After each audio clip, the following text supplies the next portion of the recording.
পর্যটন নগরী কক্সবাজারে ছিনতাই, ডাকাতি, অপহরণ ও মাদকসহ বিভিন্ন অপরাধের ঘটনা এখন নিয়মিত। শহরের বিভিন্ন পয়েন্টে অস্ত্রের মুখে পর্যটকদের মূল্যবান সম্পদ লুটের কারণে স্থানীয় বাসিন্দা ও পর্যটকরা আতঙ্কিত। র্যাবের অভিযানে এবার ধরা পড়েছে এই অপরাধী চক্রের মূল হোতা জসিমউদ্দিন সোহেল।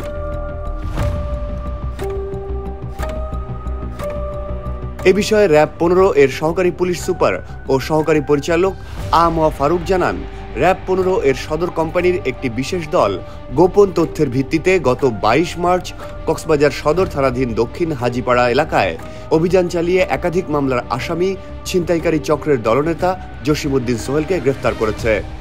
গ্রেফতারকৃত জসিমউদ্দিন সোহেল কক্সবাজার সদর উপজেলার দক্ষিণ হাজীপাড়ার বাসিন্দা। র্যাব জানায়, তিনি দীর্ঘদিন ধরে কক্সবাজারে ছিনতাই ও সন্ত্রাসী কার্যকলাপে লিপ্ত। তার বিরুদ্ধে একাধিক মামলা রয়েছে।